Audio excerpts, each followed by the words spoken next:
ನೊಂದ ಜೀವಕ್ಕೆ ಮುರಿದ ಮನಸ್ಸಿಗೆ ಪ್ರಶ್ನೆಗಳಲ್ಲಿ ಸಿಲುಕಿದ ಜೀವನಕ್ಕೆ ಬೆಳಕಿಗಾಗಿ ಅಲೆಯುವ ಹೃದಯಕ್ಕೆ ಸತ್ಯವೇದದಿಂದ ಹೃದಯಕ್ಕೆ ಒಂದು ಮಾತು. ಆತ್ಮೀಯರೇ, ಮತ್ತೊಮ್ಮೆ ಹೃದಯಕ್ಕೊಂದು ಮಾತು ಕಾರ್ಯಕ್ರಮಕ್ಕೆ ಸ್ವಾಗತ. ಪ್ರಿಯರೇ, ಇಂದು ನಾವು ನೋಡ್ಲಿಕ್ಕಿರುವಂತದ್ದು ವಿಮೋಚನಾ ಕಾಂಡ 5ನೇ ಅಧ್ಯಾಯ ವಚನಗಳು 1ರಿಂದ 23. ಕಳೆದ ಅಧ್ಯಾಯದಲ್ಲಿ ನಾವು ದೇವರು ಮೋಶೆಯನ್ನ ಹೇಗೆ ಧೈರ್ಯಪಡಿಸಿದರು ಎಂಬುದನ್ನು ನೋಡಿದ್ದೇವೆ. ಮೋಶೆಗೆ ಅನೇಕ ಸಂದೇಹಗಳಿದ್ದವು.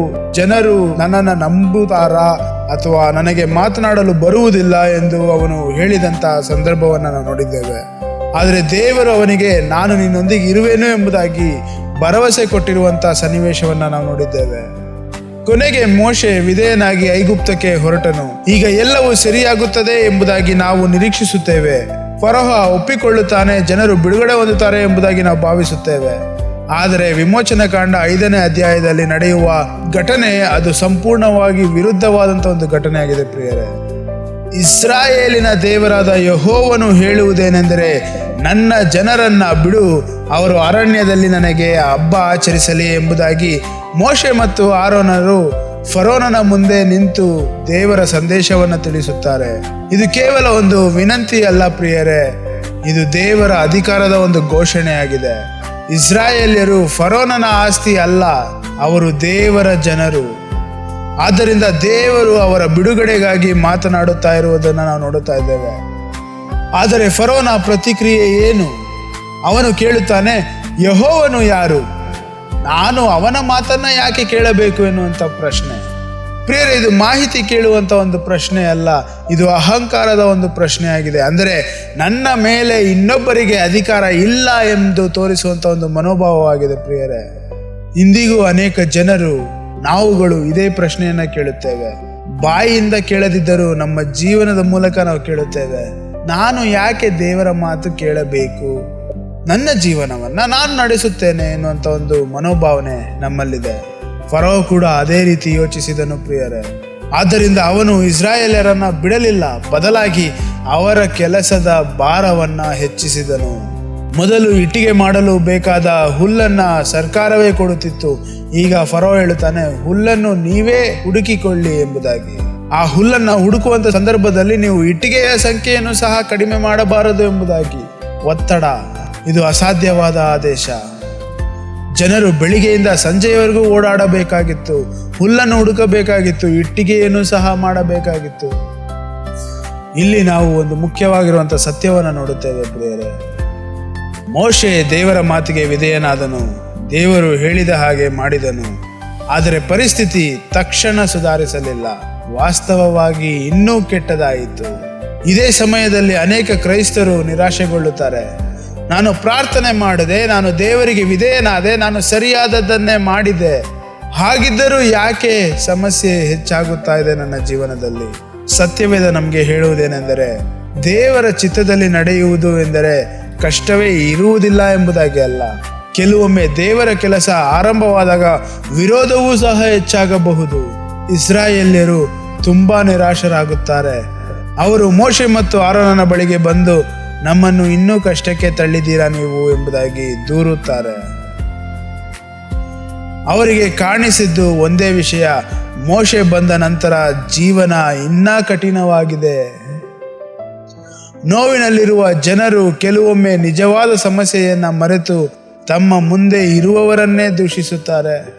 ಈ ಮಾತುಗಳನ್ನು ಕೇಳಿದ ಮೋಶೆ ಅವನು ಸಹ ಕುಗ್ಗಿ ಹೋಗುತ್ತಾನೆ. ಅವನು ದೇವರ ಬಳಿಗೆ ಬಂದು, ಕರ್ತನೇ, ನೀನು ಯಾಕೆ ಈ ಜನರಿಗೆ ಕೇಡು ಬರಲು ಬಿಟ್ಟೆ? ನನ್ನನ್ನು ಯಾಕೆ ಕಳುಹಿಸಿದೆ ಎಂಬುದಾಗಿ ಪ್ರಶ್ನಿಸುತ್ತಾನೆ. ಮೋಶೆಯ ಈ ಪ್ರಾರ್ಥನೆ ಬಹಳ ನಿಜವಾದದ್ದು. ಅವನು ತನ್ನ ಭಾವನೆಗಳನ್ನ ಮರೆ ಮಾಡಲಿಲ್ಲ, ತನ್ನ ಗೊಂದಲವನ್ನ ಮುಚ್ಚಿಡಲಿಲ್ಲ, ನೇರವಾಗಿ ದೇವರ ಮುಂದೆ ಹೋಗಿ ಕೇಳಿಕೊಳ್ಳುತ್ತಾನೆ. ಇದರಿಂದ ನಾವು ಒಂದು ಮುಖ್ಯ ಪಾಠವನ್ನ ಕಲಿಯುತ್ತೇವೆ ಪ್ರಿಯರೇ. ನಂಬಿಕೆ ಎಂದರೆ ಪ್ರಶ್ನೆಗಳೇ ಇರಬಾರದು ಎಂಬುದಾಗಿ ಅಲ್ಲ. ನಂಬಿಕೆ ಎಂದರೆ ನಮ್ಮ ಪ್ರಶ್ನೆಗಳೊಂದಿಗೆ ದೇವರ ಬಳಿಗೆ ನಾವು ಹೋಗುವಂಥದ್ದು. ಮೋಶೆಗೆ ಎಲ್ಲವೂ ಅರ್ಥವಾಗಿರಲಿಲ್ಲ, ಆದರೆ ಅವನು ದೇವರ ಬಳಿಗೆ ಓಡಿ ಬಂದನು. ಈ ಅಧ್ಯಾಯದ ಕೊನೆಯಲ್ಲಿ ಇನ್ನೂ ಯಾವುದೇ ಅದ್ಭುತ ನಡೆದಿಲ್ಲ. ಜನರು ಇನ್ನೂ ದಾಸರಾಗೇ ಇದ್ದಾರೆ. ಫರೋಹ ಇನ್ನೂ ಕಠಿಣನಾಗಿದ್ದಾನೆ. ಮೋಶೆ ಇನ್ನೂ ಗೊಂದಲದಲ್ಲಿದ್ದಾನೆ. ಆದರೆ ಒಂದು ವಿಷಯ ಬದಲಾಗಿಲ್ಲ, ದೇವರ ವಾಗ್ದಾನ. ದೇವರು ಹೇಳಿದ್ದನ್ನ ನೆರವೇರಿಸಲಿದ್ದಾರೆ. ಜನರಿಗೆ ಅದು ಇನ್ನೂ ಕಾಣುತ್ತಾ ಇಲ್ಲ, ಆದರೆ ದೇವರು ಕೆಲಸ ಮಾಡುತ್ತಾನೆ ಇದ್ದಾರೆ. ಆತ್ಮೀಯರೇ, ಕೆಲವೊಮ್ಮೆ ನಮ್ಮ ಜೀವನದಲ್ಲೂ ಸಹ ಇದೇ ರೀತಿ ಆಗುತ್ತದೆ. ನಾವು ದೇವರಿಗೆ ವಿಧೇಯರಾಗುತ್ತೇವೆ, ಒಂದು ನಿರ್ಧಾರ ತೆಗೆದುಕೊಳ್ಳುತ್ತೇವೆ, ಪ್ರಾರ್ಥಿಸುತ್ತೇವೆ, ಸತ್ಯದಲ್ಲಿ ನಡೆಯಲು ಪ್ರಯತ್ನಿಸುತ್ತೇವೆ. ಆದರೆ ಪರಿಸ್ಥಿತಿ ಸುಲಭವಾಗುವ ಬದಲು ಇನ್ನೂ ಕಷ್ಟಕರವಾಗಬಹುದು. ಆ ಸಮಯದಲ್ಲಿ ನಾವು ಯೋಚಿಸುತ್ತೇವೆ, ನಾನು ತಪ್ಪು ಮಾಡಿಬಿಟ್ಟೆನಾ? ದೇವರು ನನ್ನನ್ನು ಕೈ ಬಿಟ್ಟಿದ್ದಾರಾ? ಆತ್ಮೀಯರೇ, ಈ ಅಧ್ಯಾಯದ ಉತ್ತರ ಸ್ಪಷ್ಟವಾಗಿದೆ, ಇಲ್ಲ.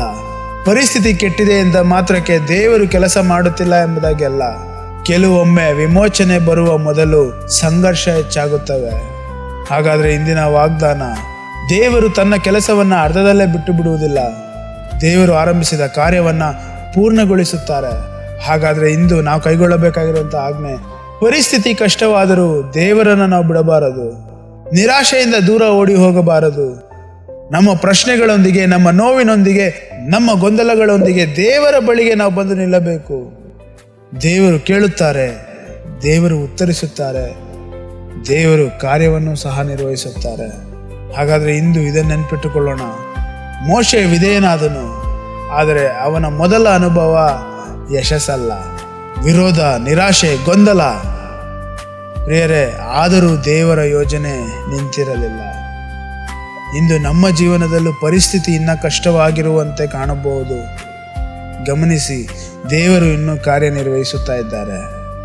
ನಮ್ಮ ಕತೆ ಇನ್ನೂ ಮುಗಿದಿಲ್ಲ. ಮತ್ತೆ ಮುಂದಿನ ಸಂಚಿಕೆಯಲ್ಲಿ ಭೇಟಿಯಾಗೋಣ. ಅಲ್ಲಿಯವರೆಗೂ ದೇವರು ಕಾರ್ಯವನ್ನು ನಿರ್ವಹಿಸುತ್ತಾ ಇದ್ದಾರೆ ಎನ್ನುವಂಥ ಒಂದು ನಂಬಿಕೆಯಲ್ಲಿ ಬದುಕುವ ಹೃದಯ ನಮ್ಮದಾಗಿರಲಿ.